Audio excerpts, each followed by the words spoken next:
अनिराकरणमस्तु निराकरणं मे अस्तु तदात्मनि निरते य उपनिषत्सु धर्मास्ते मयि सन्तु ते मयि सन्तु।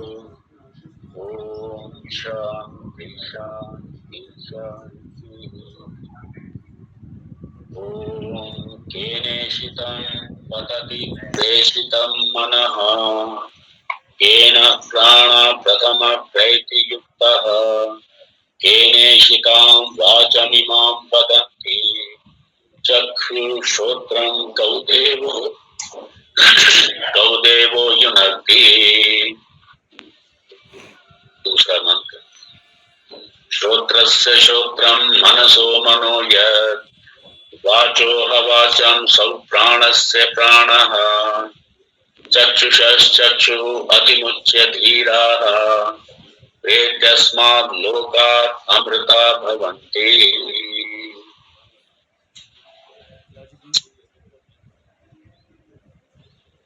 केनेशितं पतति प्रेषितं मनः, ये प्रश्न था। केन प्राणः प्रथम प्रैतियुक्तः केनेशितां वाचमिमां वदन्ति चक्षुश्रोत्रं कौदेवो युनक्ति। इस प्रश्न का सार यही है कि ये जो देहेंद्रिय संघात है, ये अंतःकरण चतुष्ट देहेंद्रिय का जो संघात है, ये सारे ये जो ज्ञानेंद्रियां हैं, मन है, किसकी प्रेरणा से कार्य करता है? इसको कौन नियुक्त कर रहा है? कौन इसको प्रेरित कर रहा है? किसकी इच्छा से ये काम कर रहे हैं? किसकी इच्छा से मन अपना काम कर रहा है, इंद्रियां काम कर रही हैं? क्योंकि निश्चित रूप से चेतन पक्ष कोई अलग है, और चूंकि ये पंच भौतिकम है, ये सारे जड़ प्रपंच में आते हैं, और ये व्यवहार में देखने में आ रहा है कि ये सारे अपना काम कर रहे हैं।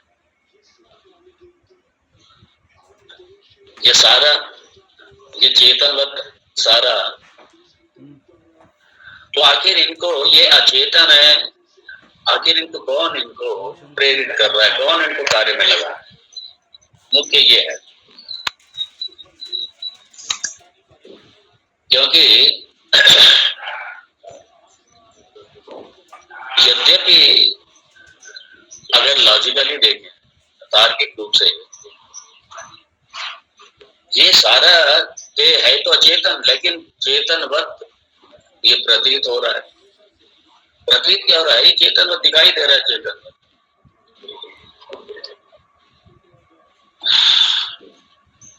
और ये मैं इंद्रियों से पूरे जगत का अनुभव कर रहा हूँ, सब कर रहा हूँ। तो यद्यपि वो अचेतन है ये सारा, लेकिन वो प्रतीत हो रहा कैसे? चेतन।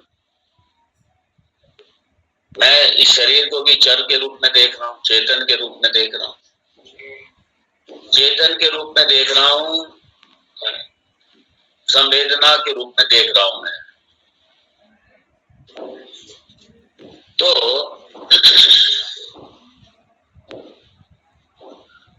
अब ये है, क्योंकि शरीर में अभी जैसे देखिए, क्योंकि चेतना पूरे शरीर में व्याप्त है, कहीं भी शरीर में स्पर्श करिए, कहीं भी कुछ भी कीजिए, कहीं मान लीजिए कुछ हल्का सा सुई चुबो दीजिए, कुछ भी कर दीजिए, फौरन ये प्रतीत होता है। तो ये आखिर दूसरे शब्दों में ये चेतन हो कैसे गई? ये तो जड़ है, तो जड़ चेतन कैसे हो गया? हर चीज महसूस हो रही है, सब कुछ अनुभव हो रहा है।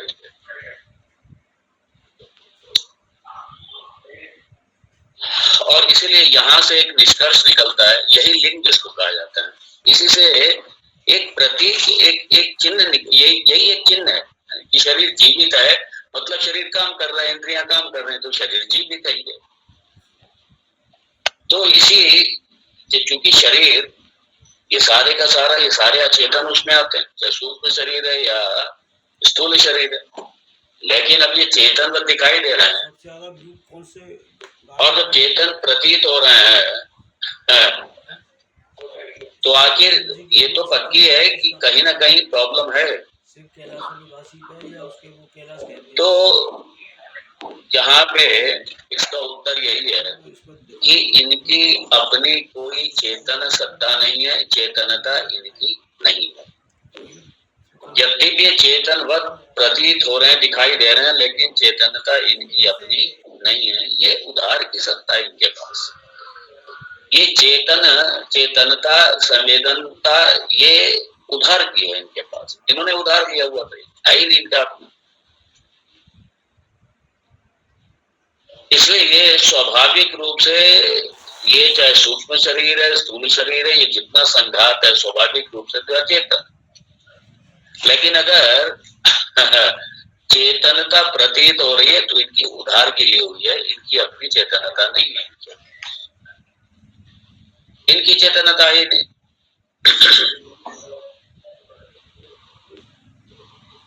जैसे आप आकाश में देखिए,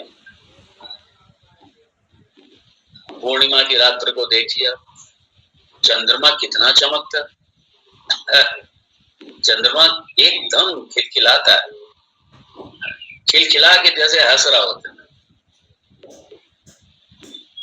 इतनी प्रसन्नता बिखेरता है, शांति बिखेरता है, शीतलता बिखेरता है। लेकिन वो चांद की, वो चंद्रमा की अपनी नहीं है ये रोशनी। ये जो कुछ भी चंद्रमा दिखाई देता है, चंद्रमा का अपना कोई स्वयं का प्रकाश नहीं है, स्वयं की कोई शीतलता ही नहीं है। ये क्या करता है,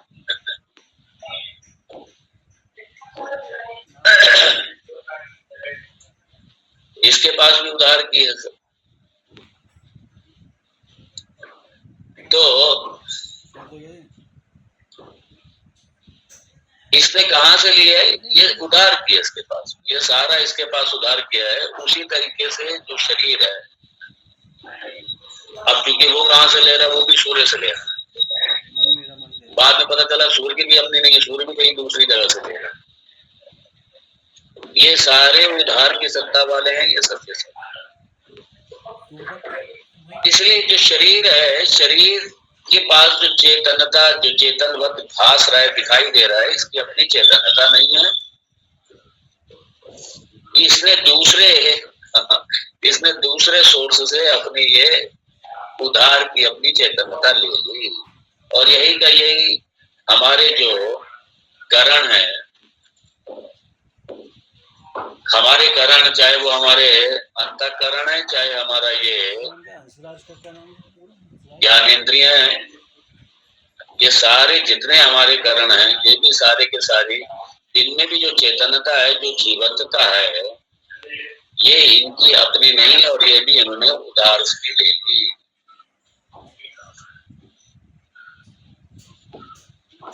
और अगर इन्होंने उधार के लिए, तो कोई ना कोई देने वाला भी तो है। कहां से ले लेंगे उधार, तो इनको देने वाला है। जैसे मान लीजिए कोई बैंक का क्लाइंट है, बैंक से उसने लोन लिया, तो लोन देने वाला बैंक है, तभी तो उसको लोन मिला, वरना लोन कहां से मिलता। तो ऐसे ही कोई है जो इनको ये सत्ता देने वाला है, चेतनता प्रदान करने वाला। अब सवाल ये है, जो इस देह इंद्रिय संघात को जो सजीव कर रहा है, जो चेतनता दे रहा है, जिसने ये एक भौतिक शरीर को, एक भौतिक प्रपंच के इस उत्पादन को, कार्य को जिसने जीवन दे दिया, तो वो कौन है। और यहाँ मंत्र में चूंकि देवा, देवतनाथ देवा, ये देवा प्रयोग किया था।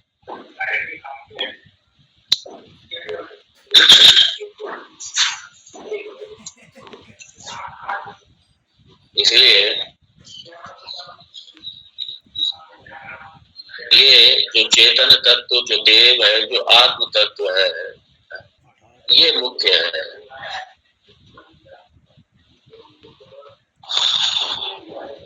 और हम लोग देख चुके हैं कि इसके जो लक्षण है वो अचेतन से बिल्कुल विपरीत है, वो हम लोगों ने देखा ही था।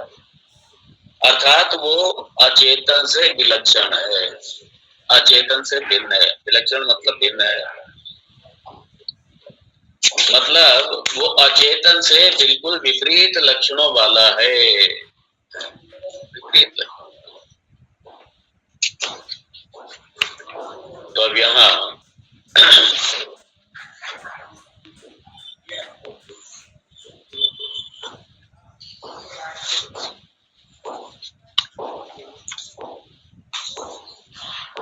श्रोत्रस्य श्रोत्रम मनसो मनो,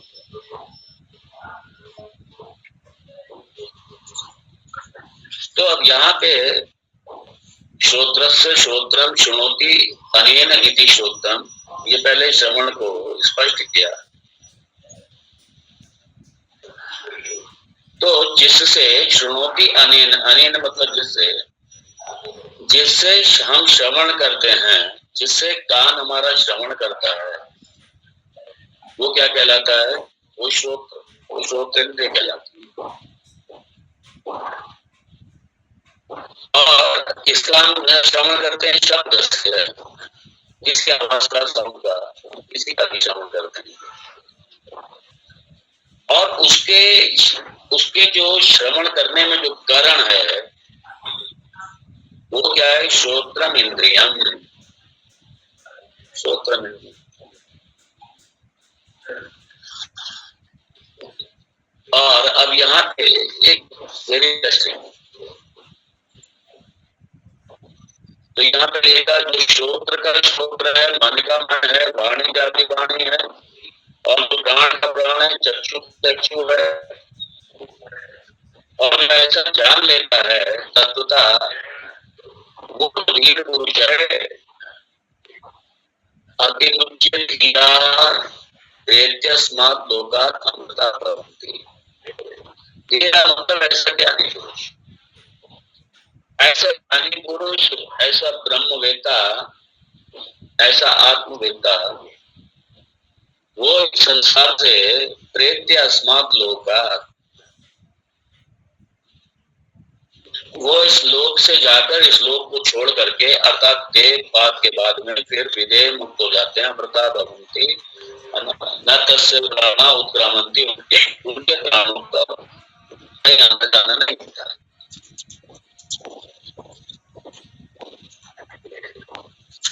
और इसने यहाँ पे कहा कि उसका कहीं आना जाना नहीं होता। अब यहाँ पे शंका है, एक डाउट है। अब यहाँ पे डाउट ये है कि भाई मैंने आपसे प्रश्न क्या पूछा और आप हमें जवाब क्या दे? मेरा जो प्रश्न था वो ये था, शिष्य कह रहा है, मेरा प्रश्न ये था कि भाई आज ये मन को विषय में भेजने वाला कौन है? कौन प्रेरित कर रहा है? कौन भेज रहा है मन को? कौन उसको युक्त कर रहा है? और इंद्रियों को कौन युक्त कर रहा है? कौन प्रेरित कर रहा है? तो आखिर नेत्र को, श्रोत्र को, कान को, इन सबको, सारे द्वार को, ये सारे इंद्रियों को विषयों में भेजने वाला आखिर कौन है? और इसका उत्तर जैसे मैं आपसे अपेक्षा कर रहा था, आप गुरुदेव आप इस तरीके, ये मुझे उत्तर मेरी समझ में नहीं आ रहा, क्योंकि गुरुदेव तो आक्षेप लगाएंगे। हाँ, हमेशा ये को भाई मेरी समझ में नहीं आ रहा, मेरी ये समझ में नहीं आया कि मैं इसको समझ नहीं पाया, इस प्रश्न को सही, उत्तर को सही से मैं समझ नहीं पाया। उसको थोड़ा स्पष्ट कीजिए, क्योंकि मेरा सीधा सा प्रश्न यह था कि उनको भेजने वाला आखिर कौन है? कौन उनको विषयों में लगाता है? कौन प्रेरित करता है? कौन भेजता है?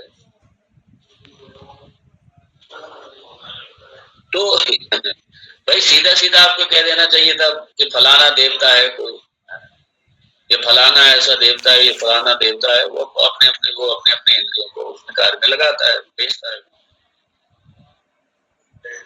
तो कोई देवता है बैठा है, वो अपने लगा रहा है अपना उसको। तो ऐसा तो आपने कहा नहीं।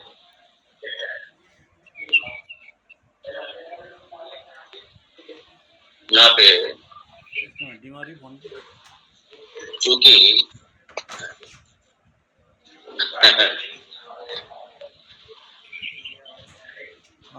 ये जो तत्व है, जो ब्रह्म तत्व है, वो करता नहीं और कार्यता भी नहीं, ना वो करता है ना कार्यता, दोनों नहीं।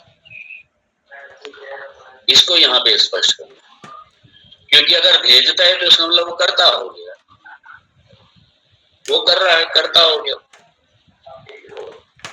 या वो करवा रहे तो कार्यता हो गया, करवाने वाला हो गया। तो ना वो करने वाला है ना करवाने वाला है। आप जैसा सोच रहे हो उस तरीके से आत्म तत्व नहीं भेजता है, उस तरीके से आत्म तत्व नहीं भेजता है। इसलिए असौ एवं विशिष्ट श्रोत्रादीनि नियन्ते इति वक्तव्ये ननु एतत् अनुरूपं प्रतिवचनं श्रोत्रस्य श्रोत्रमिति। असौ एवं विशिष्ट श्रोत्रादीनि नियन्ते इति वक्तव्ये, इति वक्तव्ये। अरे उसमें तो ये बतलाना चाहिए था, इति वक्तव्ये, कि जो श्रोतादि नियुक्त, जो श्रोतादि को प्रेरित करता है, नियुक्त करता है, सीधा सीधा ये बताना चाहिए। और आपने कह दिया कि श्रोत्र का श्रोत्र है, वो कान का कान है। ये तो मेरी समझ में नहीं आया, कान का कान है। मैंने आपसे पूछा क्या भाई, इसलिए आप इसको स्पष्ट कीजिए। भाई मेरी तो समझ में नहीं आई। तो यहाँ सिद्धांती कहते हैं नैष दोष। मैं अगर एक एक शब्द के वो भाष्य को लूं, पूरा भाष्य का भी लेकर के चल रहा हूं, और चलिए उसको वो भी देख। ननु, ननु मतलब शंका है, पूर्व पक्ष। ननु का मतलब ही पूर्व पक्ष है। ननु एतत् अनुरूपं प्रति, एतत् अन अनुरूपम प्रतिवचनम, ये कहना एतत् अनुरूपम प्रतिवचनम, अननुरूपम प्रतिवचनम, ये उचित, अननुरूपम तो ये उचित नहीं है, ये ठीक नहीं लगा मुझे। क्या ये श्रोत्र का श्रोत्र है, ये मुझे उत्तर ठीक नहीं लगा मुझे आपका। अब सिद्धांति कह रहे हैं नैष दोष। अरे दोष नहीं है, आपने नहीं समझा, एक अलग बात है, मैं आपको बताता हूँ। इसमें दोष नहीं है भाई।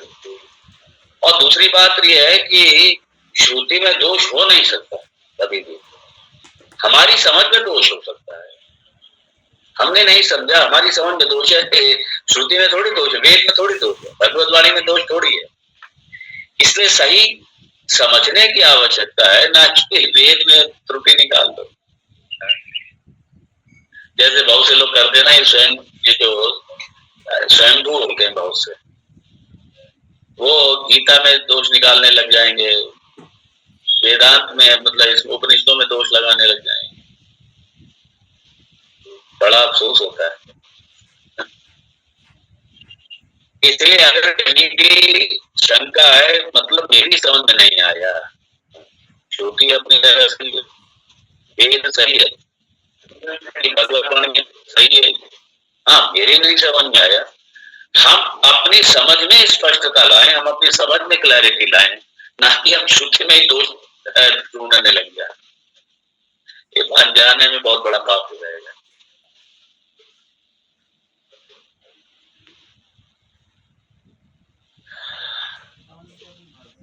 अब ये कह रहा है कि ये दोष नहीं है, ये जो आप कह रहे हो ये आपको समझने में दोष नहीं है। क्यों? का नैष दोषः तस्य अन्यथा विशेष अनवगमा। क्योंकि जो प्रेरक है, जो प्रेरित करने वाला जो प्रेरक है, वो कोई ऐसा कोई विशिष्ट कोई व्यक्ति रूप में, देव रूप में, ऐसा कोई विशिष्ट वो उस रूप में नहीं जाना जा सकता है। और अगर उस रूप में जानेंगे तो फिर अधूरा हो गया वो, फिर हमने ब्रह्म को जाना ही नहीं है। फिर हमने कोई नाम रूप वाले देव का अगर हमने पीछे, अगर हमने उसी को जान लिया तो हमने ब्रह्म को थोड़ी जाना। क्योंकि वो सीमा से बद्ध हो गया, सीमा से बद्ध हो गया, स्थान से बद्ध हो गया। इसलिए उस तरीके से उसको नहीं जा सकता।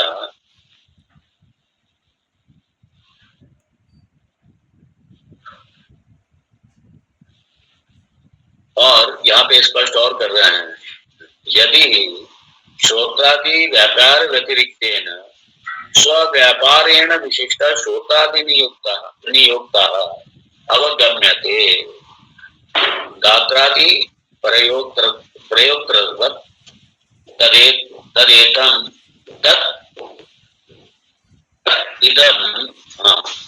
तदिदम् अनुरूपं प्रतिवचनं स्यात्।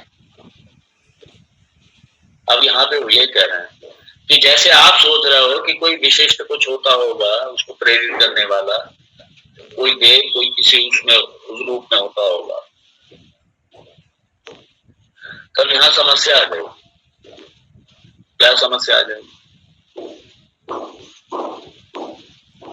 कि ये जो श्रोत्रादि जो व्यापार है, जो व्यवहार है, इस व्यापार से अतिरिक्त, मतलब किसी अपने इंद्रियों के व्यापार से अतिरिक्त कोई विशिष्ट श्रोत्रादि का कोई नियुक्ता हो जाएगा, जिसने नियुक्त कर दिया, नियुक्ता हो जाएगा, अर्थात वो बिल्कुल ही एकदम अलग हो जाएगा। तो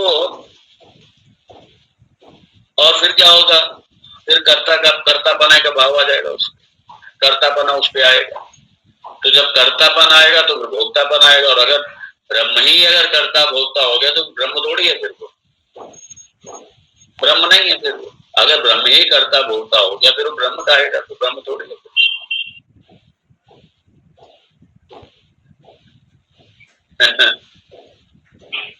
अब चूंकि यहाँ पे जो इस सारी इंद्रियों का जो व्यापार है, जो व्यवहार है, इसलिए ये कहा यदि शोकादि व्यापार व्यतिरिक्तेन स्वव्यापारेण विशिष्टा श्रोतादि नियोक्ता अवगम्येत गात्रादि प्रयोक्तृवत् तत् इदम् अननुरूपं प्रतिवचनं स्यात्। तत् इदम् अनुरूपम प्रतिवचनम स्यात्, अननुरूपम प्रतिवचनम स्यात्। ये सारा अनुचित हो जाएगा।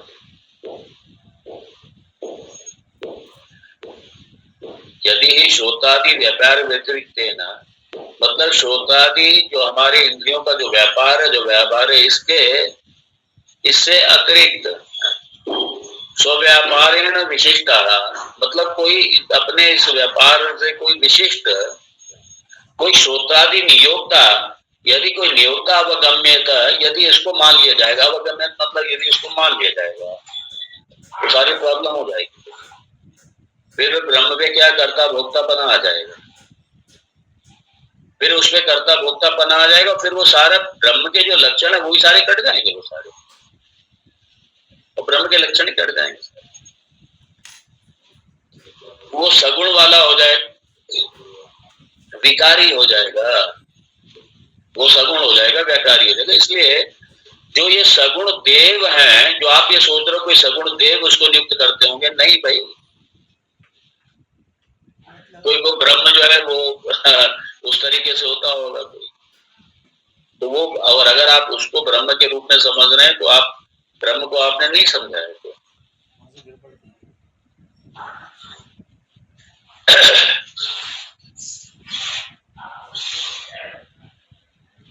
क्योंकि तो दूसरा यहाँ पे दिया कि जैसे खेत की कटाई होती है, तो जो खेत की कटाई होती है, जो खेत में जो काटने वाले होते हैं, उसके जैसे ही कोई ये जो इंद्रियों का व्यापार है, इसका विशिष्ट कोई प्रयोक्ता है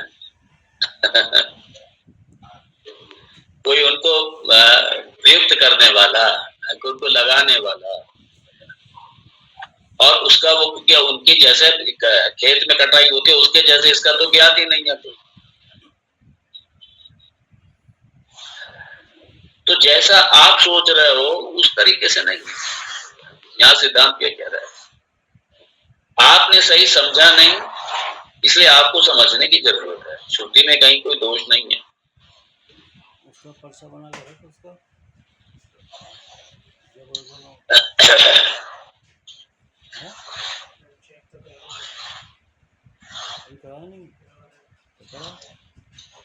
तो अव्य श्रोत्रादीनाम एव तो समुतानाम व्यापारेण आलोचन संकल्प अध्यवसाय लक्षणेन फल अवसान लिंगेन अवगम्यते अस्ति ही श्रोतादिभिः असंहतः यत् प्रयोजन प्रयुक्त श्रोतादि का लाभः गृहादिवत् इति। अब यहाँ पे ये कह रहे हैं कि भाई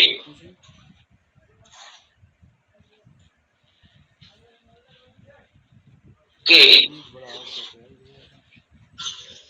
जो कोई भी व्यापार कोई भी व्यापार है, मतलब कोई भी व्यवहार है, तो ये जो ये इंद्रिय आदि जो अवयव हैं, इनके सहयोग से ये सारा जो श्रोत्रादि मतलब ये सारे इंद्रियों का जो चिदाभास की फल व्याप्ति से, चिदाभास, क्योंकि ये जो हो रहा है ना, ये चिदाभास की फल व्याप्ति से है।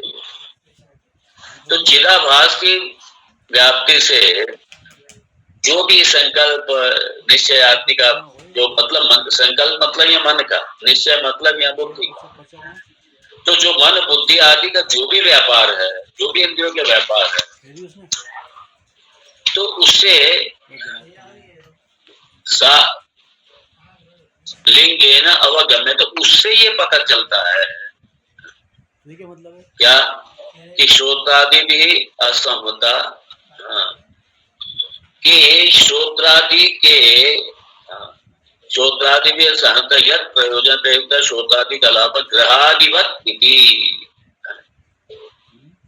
तो जो ग्रह आदि के समान जिसके प्रयोजन से श्रोत्रादि कारण कलाप प्रवृत्त हो रहा है, हाँ अब यहाँ पे है वो जो तत्व है वो निश्चित रूप से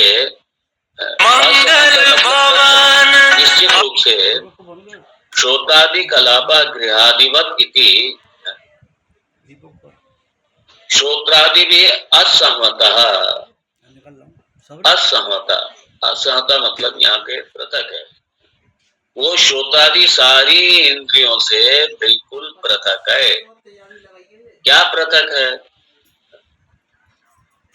वो जो आपने पूछा है कि कौन प्रयुक्त कर रहा है, किससे प्रयुक्त होती है, कौन इनको विषयों में भेज रहा है, कौन इनको नियुक्त कर रहा है, कौन प्रेरित कर रहा है इनको, तो ये ठीक है, वो निश्चित रूप से वो तत्व अवश्य पीछे, और वो कैसा, वो चेतन है, वो जड़ नहीं हो सकता, वो ज्ञान है। वो दूसरे शब्दों में वो चेतन मतलब ज्ञान है, वो ज्ञान है, वो अज्ञान का लेश मात्र भी नहीं है उसमें। चेतन का मतलब ये ज्ञान है, वो ज्ञान स्वरूप है, ज्ञान स्वरूप है, उसमें अचेतन का लेश मात्र भी नहीं है, और वो अवश्य है।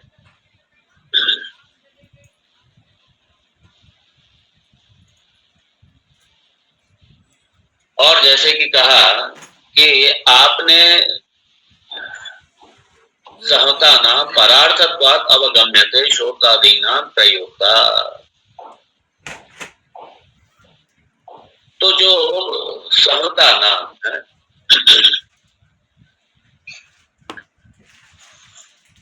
सहता नाम मतलब दूसरे, जो दूसरे पदार्थ के लिए, दूसरे पदार्थ के लिए, दूसरे इंद्रियों के लिए, दूसरे व्यक्ति के लिए, या जो दूसरे का दूसरे साधन के रूप में है। तो इसका ये सारी इंद्रियों का कोई ना कोई प्रयोक्ता अवश्य है। ये तो क्योंकि वो, और प्रयोक्ता कौन है? वो चेतन है। लेकिन आपने जो समझा है वो उस तरीके से नहीं। आप समझते हो कि जैसे कोई देवता रूप में कोई होगा और वो नृत्य करता होगा, वो उस तरीके से नहीं,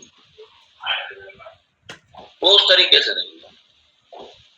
हाँ है, वो चेतन तत्व है, वो करता भोगता नहीं है, वो करता भी नहीं है, कारयिता भी नहीं, ना वो करता है ना करवाता है, वो करता नहीं है, भोगता भी नहीं, वो दोनों नहीं है।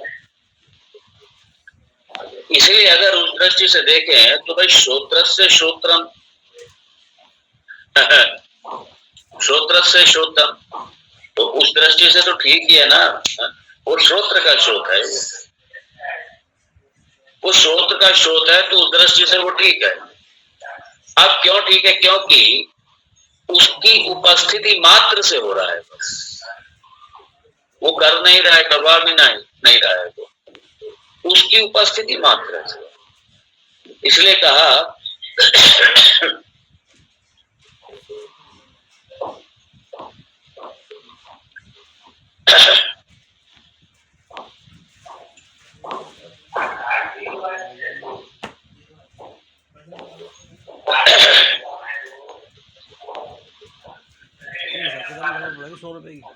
तो यहाँ पहले, अब यहाँ पे एक और बात समझते हैं, वो ये है कि कई बार क्या होता है कि इंद्रियां अपनी काम ही नहीं करती, इंद्रियां काम नहीं करती। तो इंद्रियां काम नहीं करती, लेकिन उसके बाद में भी बिना इंद्रिय के काम किए भी हमको पता चल जाता है, हमें पता चल जाता है हमारी एक इंद्रिय काम नहीं कर रही है, लेकिन जो ज्ञान रूप से, जो चेतन रूप से, जो आत्म तत्व है, जो आत्म तत्व है, जो ज्ञान रूप से, चेतन रूप से, जो आत्म तत्व है,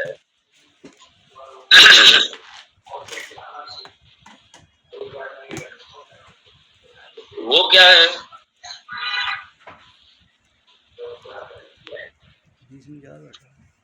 देखिए, चेतन का इंद्रियां, इंद्रियों से, चूंकि इंद्रियों को वो भेज करके काम नहीं करा रहा है, चेतन तत्व की सिर्फ उपस्थिति मात्र है। और इंद्रियों का जो कार्य है, जो ज्ञानेंद्रिय का कार्य है, जो विषयों में गई है, उसका उससे संबंध नहीं है। अर्थात वो उनका करता नहीं है, करता नहीं है मतलब संबंध नहीं है, मतलब करता नहीं है, उससे उनका कोई संबंध नहीं है।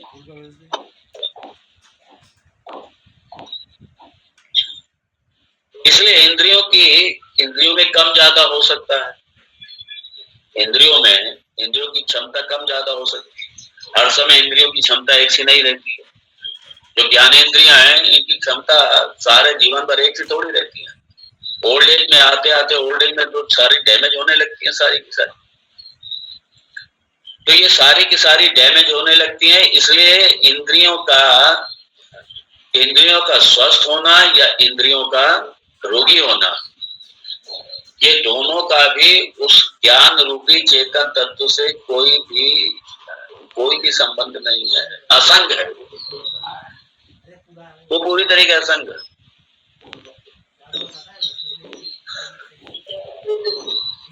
तो अर्थात ये ज्ञान है ना, इंद्रियों के पीछे जो ज्ञान है वो सभी को होता है। वो जो ज्ञान मतलब वो चेतन तत्व, तो उसका कभी लोप नहीं होता, वो हमेशा रहता ही है।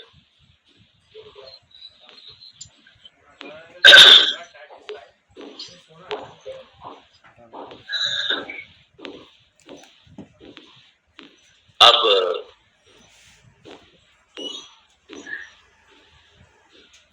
ये जो इंद्रियां हैं, मन है, प्राण है, हमारा जो अंतःकरण है, अर्थात हमारा ये पूरा जो संघात है, हमारा देह इंद्रिय का जो संघात है, इसका जो अभिमानी है, जो मैं करने वाला है, ये जीवा, ये जीवा। और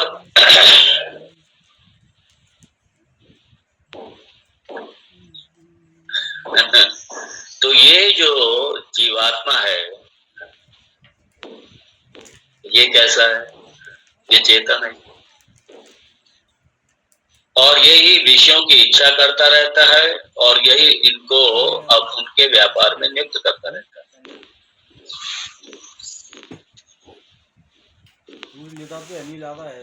लेकिन कई बार क्या होता है कि इच्छा के अनुसार चेष्टा ही नहीं होती, और चेष्टा के अनुसार परिणाम नहीं होता। इसलिए जो इच्छा करने वाला मैं है, ध्यान दीजिएगा, और जो इंद्रिय आदि का जो प्रेरक है, ये दोनों क्या है? अर्थात एक तरफ ये जो अहंकार रूपी ये जो जीवात्मा है, ये क्योंकि इसकी जीवात्मा की इच्छा ही नहीं होती, कई बार उसके इच्छा के अनुसार चेष्टा नहीं होती, और जैसी चेष्टा होती है वैसा रिजल्ट सामने नहीं आता, परिणाम नहीं होता वैसा। इसलिए ऐसा लगता है कि एक ये जो जीवात्मा है, ये क्या है? प्रतिबिंब है। इससे अलग एक बिंब भी है, इससे अलग एक बिंब भी है।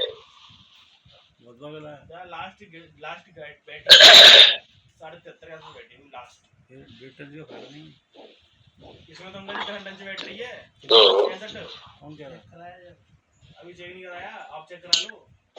अब यहाँ पे ये है कि एक तो यह अध्यात्म है, दूसरा अधिदेव गण है, और इनका भी नियंता ईश्वर, ठीक है ना? तो अब ये जो है ये अलग अलग है या एक ही है? लेकिन यहाँ पे उपनिषद को उत्तर क्या देना? उपनिषद को तो ये समझाना है ये मैं जो जीवात्मा मतलब प्रतिबिंब, और ये जो बिंब है जो ईश्वर है, ये इन दोनों की अंत तो गत्वा एकत्व सिद्धि, इन दोनों की एक रूपता एकत्व सिद्धि प्रतिपादन करना, ये उपनिषद को अभीष्ट है हम सबके लिए। और ये होगा ज्ञान से, और अपने उस आत्म तत्व से भिन्न सत्ता कोई दूसरी है ही नहीं। तो जब एकत्व स्थापित हो जाएगा, तो बाद में पता चलेगा, और एकत्व के बाद में भी जब बिल्कुल ईशावास्यम इदम सर्वम ब्रह्ममयम, पूरा वहां तक पहुंचेंगे, वहां तक जब सारी स्पष्टता होगी, तब तो बाद में पता चलेगा ये सारा जितना प्रपंच है और इंद्रियां हैं, सारी की सारी मिथ्या है, सारी मिथ्या।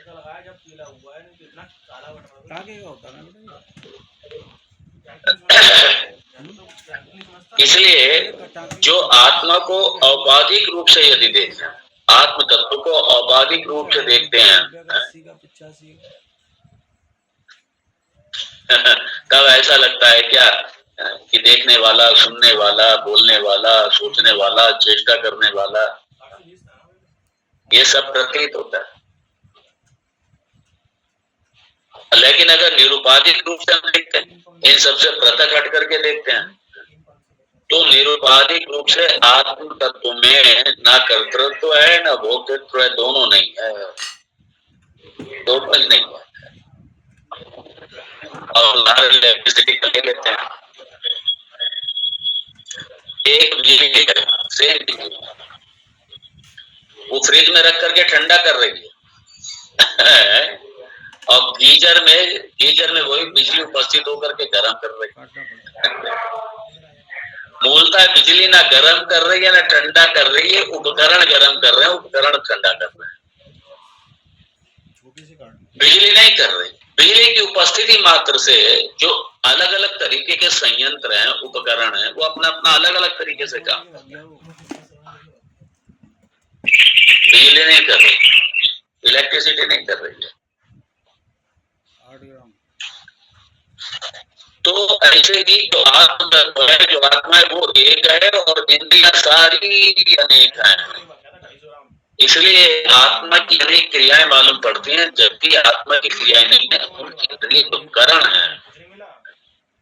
जो ये करण की सारी क्रियाएं हैं, आत्मा की थोड़ी क्रिया है, इन सारे करण की क्रियाएं हैं।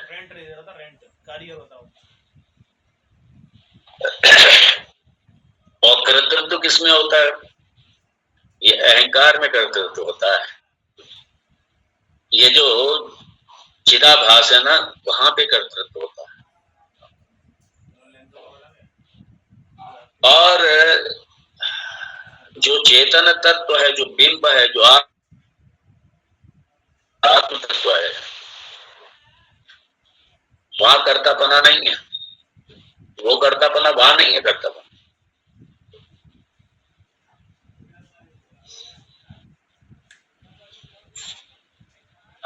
तो इसी तरीके से मान लीजिए कोई किसी भी रूप में काम कर रहा है, कोई सड़क बना रहा है, कोई सब्जी काट रहा है, कोई फल काट रहा है, कोई कुछ कर रहा है,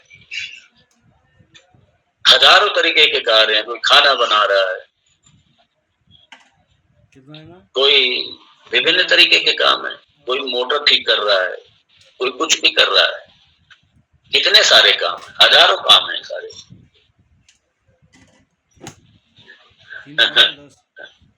तो इस तरीके से आत्मा, इस तरीके से जो श्रोत्र का श्रोत्र, वो इस तरीके से कर्म नहीं करता है भाई। वो कैसा है? केवल बस एक प्रकाश मात्र है, सत्ता मात्र है, चित मात्र है, ज्ञान मात्र है, सिर्फ वो। और सारी क्रियाएं क्या कर रही हैं? ये सारी क्रियाएं जितना भी है, जो संघात है, ये सारी क्रियाएं कर रहा है, वो नहीं कर रहा। इसलिए आप ये कहो कि वो बैठ करके, जैसे आप कोई हाथ में इंस्ट्रूमेंट लेकर के काम करते हैं, तो ऐसे ही वो मतलब ऐसे कोई होगा इन सारी इंद्रियों के पीछे जो इस तरीके से इनको लेकर के काम करता होगा? नहीं, उसकी उपस्थिति मात्र है। आत्म तत्व की उपस्थिति मात्र है और कुछ भी नहीं है।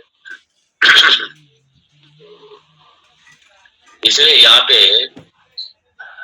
श्रुति भगवती ने कई सारे वो दिए।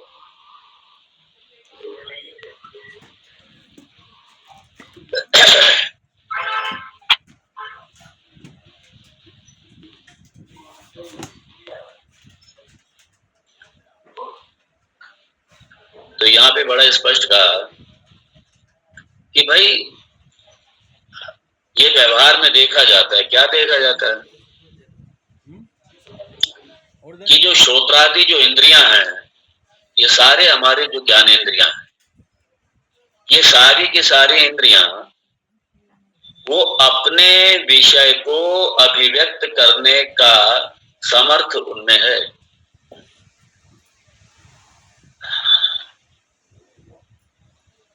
लेकिन ये समर्थ कब होगा? नहीं। इसलिए कहा स्विषय व्यंजन सामर्थ्यम श्रोत्रस्य चैतन्य ही आत्म ज्योतिष नित्य असंवते सर्वांतरे सती भवती न असति इति बड़ा स्पष्ट कर दिया यहाँ पे।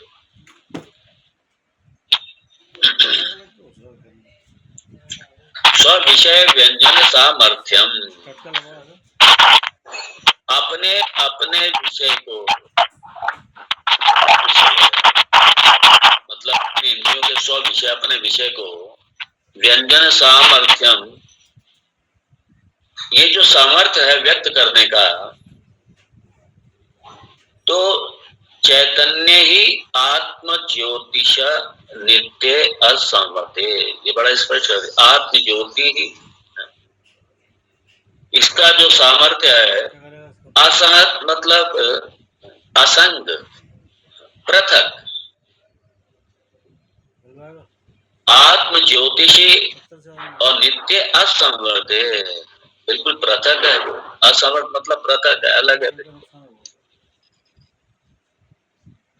उससे और बात कैसा सर्वांतरे सती कॉल करिए उसे सर्वांतरे मेरे फोन इधर चला रहा है क्योंकि अंतर्दृक होने के नाते साक्षी होने के नाते दृष्टा होने के नाते साक्षी होने के नाते दृष्टा होने के नाते उसको वो कैसा है उसको कर देंगे उसे दे देंगे हम चले आया छूट अरे वो साक्षी होने के नाते दृष्टा होने के नाते ये सब चल गला वहाँ पे सर्वांतरे सती भवती न असति इति वो तो मतलब होगी न असति यदि नहीं रहेगा वो यदि वो आत्म तत्व नहीं है तो ये कहीं भी श्रोत्रादि जितनी भी इंद्रियां हैं इनका कहीं भी अपने व्यापार में कभी भी संलग्न नहीं हो 5 घंटे का फर्क बैठा कर देगा आत्म तत्व के होने पर ही ये अपने अपने कार्य में संलग्न होती हैं और जब आत्म तत्व ना हो पीछे तो ये अपने कार्य में संलग्न नहीं होती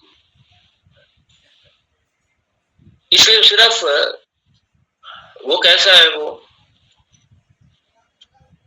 करता नहीं है कार्यता नहीं है दोनों नहीं है हाँ वो बस उपस्थिति मात्र है इसकी वो उपस्थित है सिर्फ और इसलिए कहा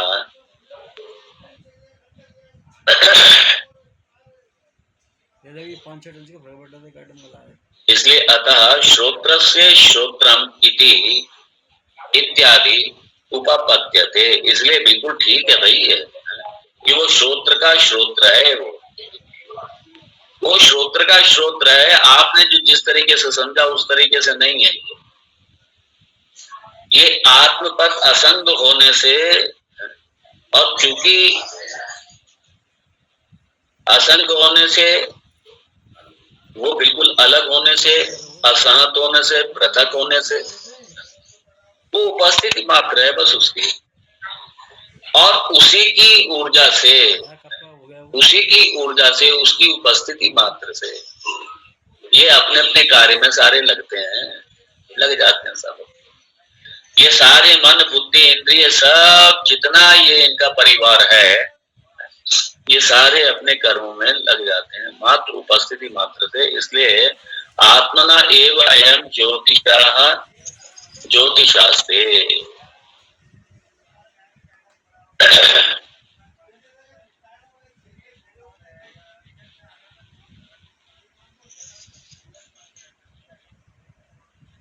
तस्य भाषा सर्वमिदं विभाति ये मंत्र है न तत्र सूर्यो भाति न चंद्र तारकम् नेमा विद्युतो भान्ति कुतो यमग्नि तमेव भान्तमनुभाति सर्वम् तस्य भाषा सर्वमिदं विभाति तस्य भाषा उसी के ही प्रकाश से उसी की ही सत्ता से सारे सर्वमिदं विभाति सर्वमिदं मतलब सारा जगत आ गया क्योंकि यथा पिंडे तथा ब्रह्मांडे उसी की उपस्थिति मात्र से तो ये पिंड काम कर रहा है ना और उसी चेतन तत्व की उपस्थिति मात्र से सारा ब्रह्मांड का तस्य भाषा सर्वमिदं विभाति उसी के प्रकाश से प्रकाश तस्य भाषा सर्वमिदं विभाति तस्य भाषा सर्वमिदं विभाति। अच्छा, उसके प्रकाश से अब उसको कौन प्रकाशित कर रहा है? उसको कोई नहीं प्रकाशित कर रहा है। क्यों? वो स्वयं प्रकाशित है, उसको थोड़ी प्रकाशित कर रहा है, उसको थोड़ी सत्ता दे रहा है। वो स्वयं प्रकाशित है, वो स्वयं प्रकाश है, उसकी अपनी सत्ता। मान लीजिए आपसे कोई पूछे कि आप हैं क्या, आप छूटते क्या यहाँ है, और दूसरा क्या प्रमाण है? आपको प्रमाण अगर पूछे होने का क्या प्रमाण है, अरे मैं हूँ यही प्रमाण है भाई। नहीं नहीं, होने का प्रमाण क्या है? स्वयं सिद्ध वस्तु को किसी प्रमाण की आवश्यकता ही नहीं, किसी दूसरे प्रमाण की आवश्यकता नहीं है, स्वयं सिद्ध है। ये तो किसी दूसरे प्रमाण की आवश्यकता थोड़ी है।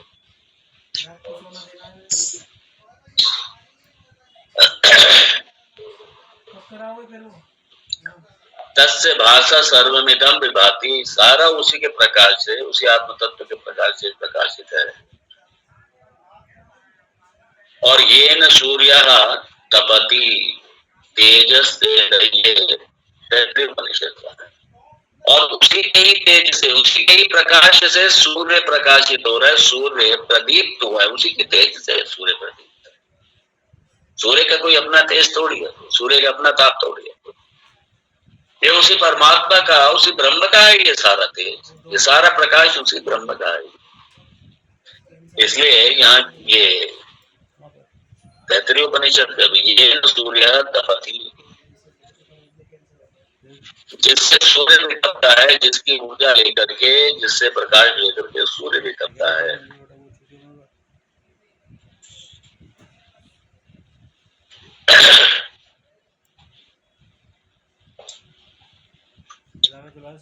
तो ये जो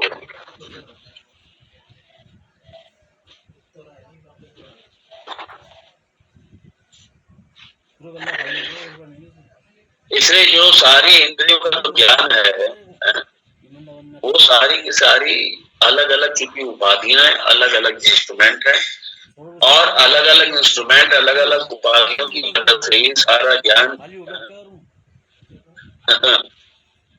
इसलिए हर वस्तु का ज्ञान भी अलग अलग अलग अलग अलग अलग होता है, हर वस्तु का ज्ञान अलग अलग होता है।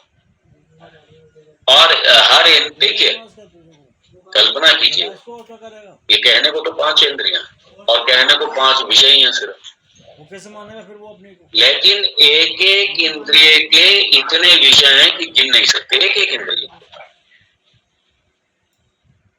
असंख्य विषय, काउंट नहीं कर सकते, गिन नहीं सकते। और सबसे अलग अलग अलग अलग ज्ञान प्रतीत होता है, लेकिन जो आत्म तत्व है वो ज्ञान मात्र है, वो ज्ञान मात्र है।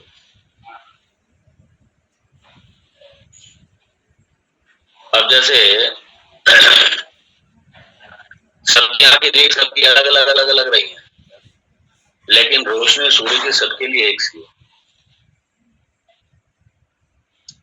रोशनी सूर्य की सबके लिए एक सी है। ऐसे ये जितनी भी इंद्रियां हैं सबका ज्ञान अलग अलग होगा, लेकिन आत्म तत्व का ज्ञान जो है वो ज्ञान मात्र ही है, वो कोई विषय वाला ज्ञान नहीं है, ज्ञान मात्र है। और उसी ज्ञान से बाकी सारे ज्ञान भी होते हैं, तो ज्ञान मात्र है, तो स्वरूप है, ज्ञान स्वरूप है।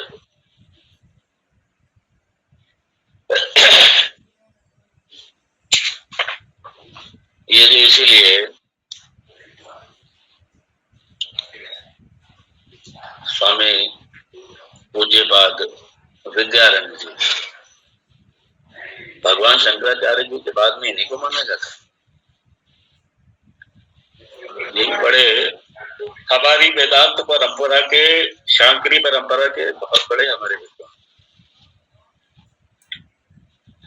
और इनका जो ग्रंथ है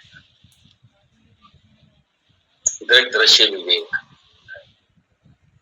रूपम दृश्यम लोचनम दृक् तदृश्यम दृक्तु मानसम दृश्याधीहि वृत्तया साक्षी दृगेव न तो दृश्यते।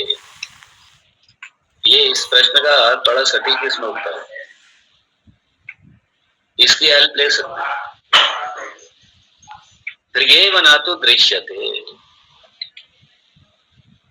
जो सब्जेक्ट है वो कभी ऑब्जेक्ट नहीं हो सकता। दृष्टा कभी दृश्य नहीं हो सकता।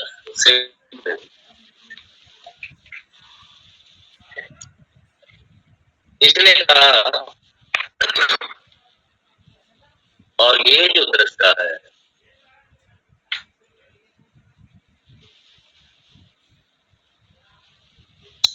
ये जो दृष्टा है ना, ये यहाँ पे ये अभिप्रेत है, ये तत्व अभिप्रेत है, और वो ना करता है ना कार्यता है, उसकी उपस्थिति मात्र है। वो उपस्थित है, सब इंद्रिय अपने अपने कार्य में लगी हुई,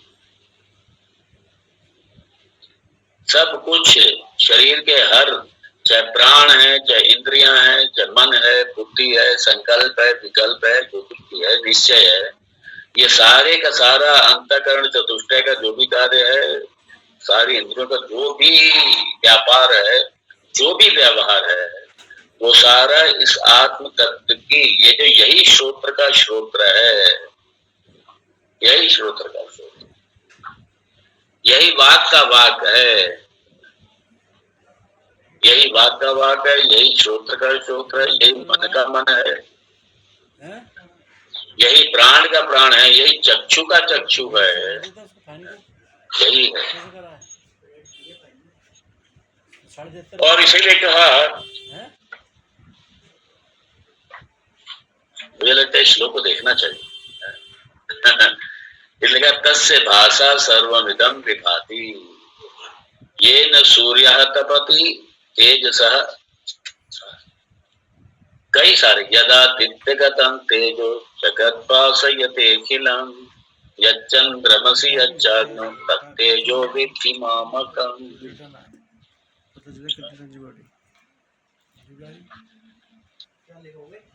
यदादित्यगतं तेजो जगद्भासयतेऽखिलं, जैसे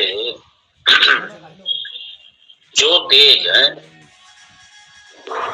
आदित्य गतम तेज, जो तेज सूर्य में स्थित होकर जगत भासते, सारे जगत को प्रकाशित करता है। यदादित्य गतम तेजो जगत भासयतेऽखिलं यच्चन्द्रमसि यच्चाग्नौ तत्तेजो विद्धि मामकम्। या चंद्र में, या अग्नि में, या जहां कहीं भी कोई भी तेज है, कहीं भी कोई प्रकाश का कोई सोर्स है, कोई उपकरण है, वो कौन है?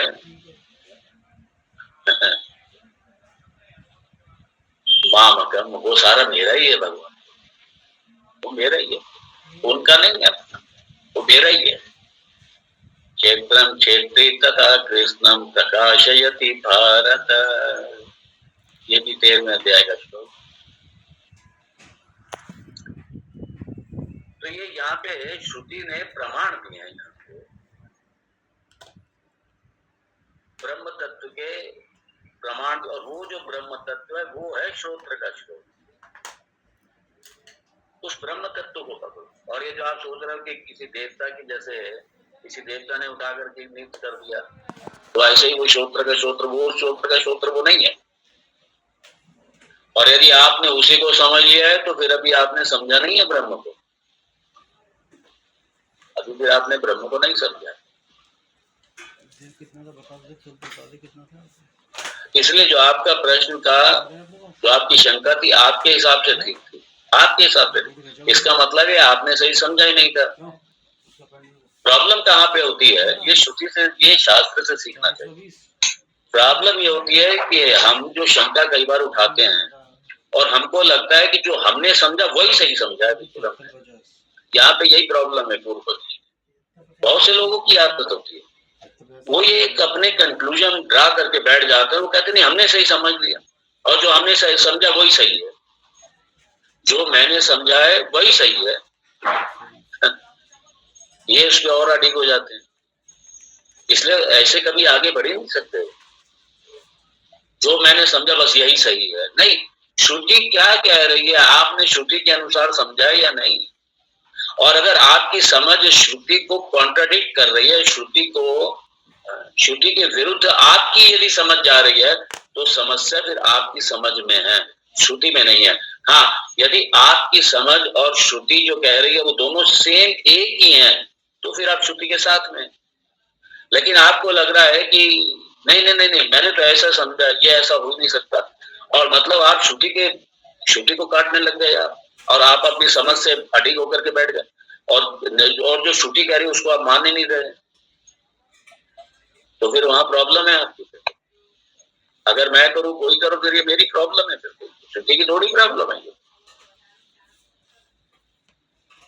इसलिए श्रुति को अच्छे से समझना, श्रुति को अच्छे से समझना, ये हमारा धर्म है। इसको और देखेंगे थोड़ा, इसी मंत्र को चलने दो आगे। अच्छा है ये। ओम तत्सत्। ओम पूर्णमद पूर्णमिदं पूर्णात् पूर्णमुदच्यते पूर्णस्य पूर्णमादाय पूर्णमेवावशिष्यते। ओम शांति शांति शांति। शंकरं शंकराचार्यं केशवं बादरायणं सूत्र भाष्यकृतौ वंदे भगवन्तौ पुनः पुनः। ईश्वरो गुरुरात्मेति मूर्तिभेदविभागिने व्योमवद्व्याप्तदेहाय दक्षिणामूर्तये नमः। ओम शांति शांति। हरि ओम श्री गुरुभ्यो नमः। हरि ओम।